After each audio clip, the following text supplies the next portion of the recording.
उत्तराखंड प्रदेश के मुख्य विपक्षी दल कांग्रेस के प्रदेश अध्यक्ष करण महारा जी इस वक्त हमारे साथ है। प्रदेश में कई ऐसे ज्वलंत मुद्दे हैं जिसको लेकर कांग्रेस समय समय पर सवाल खड़े कर रही है। खुद प्रदेश अध्यक्ष कांग्रेस करण महारा का क्या कहना है इन तमाम इश्यूज को लेकर। सर, सीधे तौर पर पहली बात शुरू की जाए, अतिक्रमण बड़ा मुद्दा है। सीधे तौर पर लैंड जिहाद जैसी बात निकलकर सामने आ रही है। क्या लगता है, सरकार का कदम वाकई सही है या इसके पीछे कोई साजिश? देखिए, अतिक्रमण तो हटने चाहिए और सरकार ने इसमें एक बहुत बड़ी गलती करी। सरकार ने शुरू में इसमें मज़ार मज़ार मज़ार मज़ार बहुत कहा। अब जो सरकारी आंकड़े आए हैं, 6000 अतिक्रमण चिन्हित किए गए हैं, जिसमें से 1100 मंदिर और मज़ारें हैं। बाकी का क्या हो रहा है? और अब हालात ये हो गए कि अब मंदिरों पे बात आई है तो अब मेरे को लग रहा है कि बैकफुट पर आ गए हैं इन्होंने। हालांकि लोगों की आस्थाओं में बहुत जगह चोट की है, क्योंकि मज़ारें जो हैं किसी मुस्लिम या हिंदू की नहीं होती, ये सूफियत की पहचान है। और इन्होंने उन पे लोगों की उसमें, क्योंकि हिंदू भी जाते हैं, मुसलमान भी जाते हैं, अन्य लोग भी जाते हैं, उनको इन्होंने टारगेट किया वोटों को पोलराइजेशन करने के लिए। और इनको बैकफुट पर आना, जब गर्जिया मंदिर में रामनगर नोटिस चस्पा हुआ, जिसको हम सब मानते हैं, और भी इनके मंदिर जब फॉरेस्ट की जद में आए तब आँख खुली। अब मैंने सुना है पीठ पीछे फ़ोन पे बात करे, यार अब इसको थोड़ा हल्का हाथ रख लो, जितना गेन करना था लोगों में मैसेज देना था मैसेज चले गया। लेकिन जो देश में आरटीआई एक्टिविस्ट हैं और लोग हैं, वो इन चीज़ों में आगे को अर्जियाँ लगेंगी। सरकार के लिए बूमरैंग हो गया है। इनने हथियार चला तो दिया, अब घूम के अपने ही सिर पर लगने लगा है। अब सरकार से आप जवाब मांगिए, सरकार इसका जवाब देगी। बात कर रहे हैं मजार सरकार की तरफ से क्या, लेकिन अगर आप लोग इन मुद्दों को उठाते हैं, चाहे आपकी बात हो, चाहे राष्ट्रीय नेतृत्व राहुल गांधी की बात हो, तो आप पर सीधे सीधे आरोप लगते हैं कि कांग्रेस धर्म विशेष के साथ खड़ी है, हिंदुस्तान के साथ नहीं है।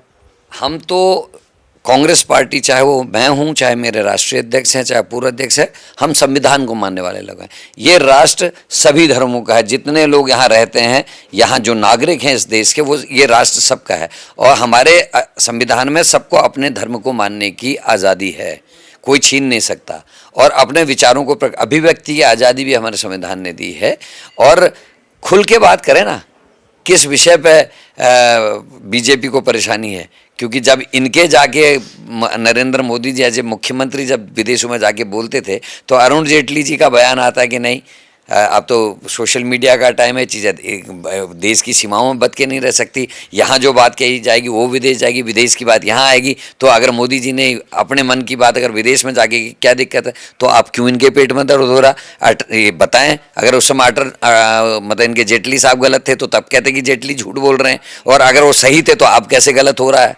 तो ये तो बीजेपी ने सारे काम ऐसे किए हैं जो इनके गिरबान पे सांप बन के लपट रहे हैं। जितने इन्होंने वादे किए थे, जितने इन्होंने बातें आज से पहले, डॉलर मजबूत होगा, रुपया गिरेगा तो देश की इज्जत गिरेगी, प्रधानमंत्री की इज्जत गिरेगी, भारत माता की इज्जत गिरेगी। अब तो डॉलर पहुंच गया 83 रुपये से ऊपर और रुपया गिर गया है नीचे को। अब किसकी इज्जत गिर रही है? कि नरेंद्र मोदी जी की गिर रही है कि करण मेहरा की गिर रही है? तो जवाब देंगे। तो ऐसे सैकड़ों उदाहरण हैं। स्मृति ईरानी जी के सिलेंडर सर में लेके दौड़ने के सीन, गले में प्याज टमाटर लौकी लटकाने के सीन लोग भूले थोड़े ना है। तो जैसा आप करते हैं वो आप पे लौट के आता है। जो जो इन्होंने कह के पच्युत किया कांग्रेस को, जो अच्छा काम कर रही थी, जिसने मनरेगा जैसी स्कीम दी, जिसने सूचना का अधिकार दिया, जिसने शिक्षा का अधिकार दिया, जिसने भोजन का अधिकार दिया, जिस कांग्रेस की इंदिरा गांधी ने गांव-गांव में सस्ते गल्ले की दुकान खोलने का काम किया, जिस कांग्रेस ने नवोदय विद्यालय खोले, जिस कांग्रेस ने केंद्रीय विद्यालय खोले, जिसने IITI, पॉलिटेक्निक, इंजीनियरिंग और मेडिकल कॉलेज, IIM सब करने का काम किया, नवरत्न कंपनियों को स्टैब्लिश करने का काम किया, उस कांग्रेस को जब इनके झूठ के आगे झुकना पड़ा, झूठ के आगे जनता नाराज हो गई और कांग्रेस को हटा दिया। आज जनता को लूट रहे हैं, जनता को बर्बाद कर रहे हैं, कंपनीज को बेच रहे हैं, संपत्तियों को बेच रहे हैं। तो ऐसी पार्टी आज अब परेशानी में है। और आप देखिएगा विद इन 3-4 मंथ्स हालत ये हो जाएगी कि लोग बीजेपी के नाम से नफरत करने लगेंगे। सर, अगर प्रदेश की बात की जाए तो प्रदेश में सरकार का दावा है जीरो टॉलरेंस लागू है, भ्रष्टाचार बिल्कुल नहीं है। एज अ विपक्षी दल के नेता होने के नाते आपको क्या लगता है, वाकई जीरो टॉलरेंस है? मेरे 4 प्रश्न हैं। लॉ एंड ऑर्डर पे आपकी क्राइम रिपोर्ट कहती है कि 24 घंटे में एक लड़की का बलात्कार होता है, गलत है, सही है? बीजेपी बता दे। पिछले वर्ष, मतलब इस जो चल रहा है वर्ष, 700 से ज़्यादा बलात्कार के केस रजिस्टर हुए हैं, ये गलत है या सही है? आतंकवादी पकड़े गए हरिद्वार में, और यूपी की पुलिस ने पकड़े, उत्तराखंड की पुलिस ने पकड़ी, गलत है या सही है? विपिन रावत को यहाँ सरेआम गुंडों ने पीटा, 10 दिन तक वो अस्पताल में रहा, कोई कार्रवाई नहीं हुई। जब करण मेहरा धरने में बैठा तब गिरफ्तारियां हुई, उसकी मृत्यु हो गई 10 दिन बाद। अंकिता मर्डर केस में वीआईपी का नाम आज तक सामने नहीं आया, तो कैसा लॉ एंड ऑर्डर, कैसी जीरो टॉलरेंस? विकास नगर में क्या हो रहा है सबको पता है, वीडियोस चले हैं, आप सब अखबार बीच जितने हमारे प्रेस इलेक्ट्रॉनिक मीडिया के हैं सबने चलाए हैं। वो गुलाबी पर्ची जो है बड़ी चर्चा का केंद्र है, जहाँ स्टॉक है वहाँ एक गाड़ी बज रही भी नहीं और दिन के 1000 से ज़्यादा ट्रक आ रहे हैं। तो ये कैसी जीरो टॉलरेंस है? इसका जवाब तो जनता इनसे मांगेगी, और जनता इनको छोड़ने वाली नहीं है, जनता इनको माफ़ करने वाली भी नहीं है। तो क्या लगता है भ्रष्टाचार के जो दावे हैं वो हवा हवाई हैं? भ्रष्टाचार चरम में, ये बताया ना, जनरल खंडूरी जी जिस लोकपाल की नियुक्ति की सिफारिश कर रहे थे, जिस लोकपाल की नियुक्ति का नारा देके बीजेपी ने बड़ा बवंडर खड़ा किया था, आज 6 साल की सरकार हो गई उत्तराखंड में, कहाँ गया लोकपाल? केंद्र में 9 साल से इनकी सरकार है, कहाँ है लोकपाल? तो मजाक बना के इस देश की रख दी है। जितनी चीज़ें बोलते हैं झूठ और सिर्फ झूठ और बार बार झूठ।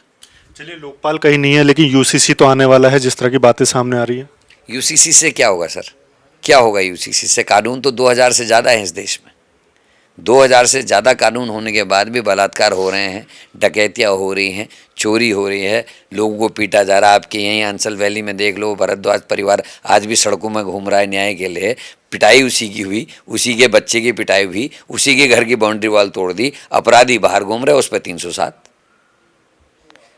मंत्री पीट रहे सड़कों पे, खिलाड़ी घसीटे जा रहे हैं सड़कों पे, गोल्ड मेडलिस्ट पद्मश्री।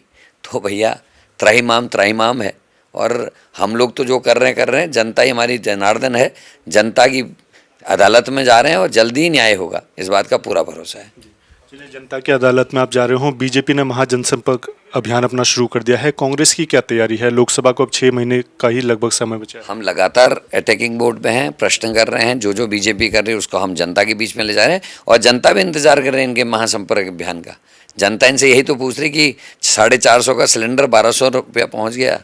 जनता यही तो पूछ रही है हमारे बेरोजगार बच्चों पे तुमने लाठीचार्ज क्यों किया। जनता यही तो पूछ रही कि पटवारी पेपर लीक क्यों हुआ। जनता यही तो पूछ रही कि SSC भर्ती घोटाला क्यों हुआ। जनता ये भी पूछ रही कि अंकिता के मर्डर केस में वीआईपी कौन था, वो कौन धर्मेंद्र प्रधान है।